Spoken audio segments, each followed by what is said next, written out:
Hi everyone! Ayan, so tong video na to guys, ginawa ko for, ayan, so, mga people, madlang people na kagaya ko na naka 8% ng 2024 and gustong magstay as 8%. Ayan, tax rate this 2025. So sa dulo ng video na to guys, dun ko na lang ilalagay yung video tutorial, ayan, kung paano natin i-update yung account natin via online or sa ating ORUS. Shortcut na natin guys, dito sa number 5, sa dulo ng COR, ayan, kung sino-sino nga ba ang pwedeng mag-opt-in sa 8%. So, ito, for self-employed individuals whose gross sales and receipts and other non-operating income does not exceed 3 million. Ayan, so kung hindi lalampas ng 3 million ang sales mo noong 2024, pwede kang mag-opt-in sa 8%. Ayan. And who opted to avail the 8% income tax rate, ayan, the tax type percentage tax shall not be reflected in the certificate of registration. So, ibig sabihin nito guys, yung percentage tax natin is yun kasi yung form ng BIR na 2551Q. Ayan. Hindi siya makikita, kaya dalawa lang yung nakalagay diba dito. Ayan, yung 1701Q and 1701A. Kasi nga po, wala po tayong percentage tax kapag naka 8% tayo. Ayan. Tapos nakalagay din dito, ayan, however, at the start of each taxable year, such self-employed individuals shall be automatically subjected to graduated income tax rates and required to file quarterly percentage tax return. Ayan, BIR form 2551Q and option to replace the COR to reflect PT unless qualified and opted to avail of the 8% income tax rate annually. So, ano bang ibig sabihin nun? Ayan, kung hindi po kayo mag-a-update, ayan, ng inyong mga account or hindi kayo mag-opt-in sa 8%, magkakaroon ka na ng percentage tax. And hihingi ka kay BIR ng replacement doon sa, doon sa COR mo. So, magre-request ka sa kanila ng panibagong COR para lumabas doon sa yung COR na meron ka ng 2551Q na kailangan mong i-file quarterly.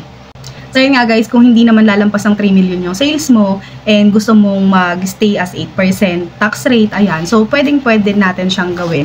Basta lagi lang tayong mag-update yearly ng ating account. Ayan, so hindi naman na natin kailangan guys papalitan, hindi naman na kailangan palitan yung COR. Ang kailangan lang natin is i-update lang natin yung account natin. Ayan, so pwede tayong magpunta ng BIR, pero kung yun lang naman ang gagawin mo sa BIR, ayan, so pwede mo nang gawin yung pag-update sa ORUS. Ayan, so ito na yung video. Ayan, so i-share ko na sa inyo.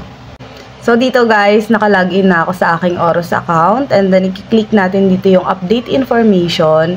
Ang next naman is yung correction, change, and update ng registration. And then i-click natin yung update information. And then head office, click validate. Ayan. So hintayin natin na lumabas yung details natin. Check nyo kung tama. And then yung information to update and then avail 8% income tax rate option. Ayan yung pinakauna. And then click OK. And then dito guys, nandito yung mga pinag-usapan natin kanina tungkol dun sa may 8% na income tax. Basahin nyo na lang and click OK. Ayan. So dito naman kailangan natin i-check lahat. Ayan. Double check nyo na lang din kung tama. And of course, basahin ninyo din yung mga nakasulat dyan para sure kayo. And itong video na lang naman na to is guide lang. And then, click submit application. And then, hintayin lang natin na ma-save yung information. And then, makakatanggap tayo guys ng ganyan na confirmation. And then, i-click natin yung, ayan, so, i-proceed natin. Ayan, pindutin natin yung proceed dyan. So, makaka-receive din tayo guys ng email. Ayan, your application is submitted. And meron pang isang email. And ganito naman yung isa, nakalagay dito. This is to inform you that your taxpayer registration information has been successfully updated.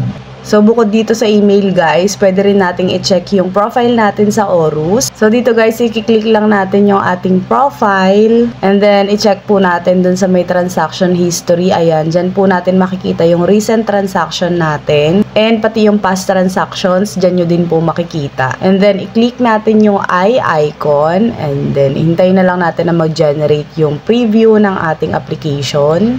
Tapos, ito na po yung lalabas na details. Ayan, yung pag-avail natin ng 8% income tax. And pwede na po natin itong i-print para po meron tayong hard copy na supporting documents. And yun lang po for today's video. Wag niyo pong kakalimutan na mag-subscribe. Yun lang. Bye!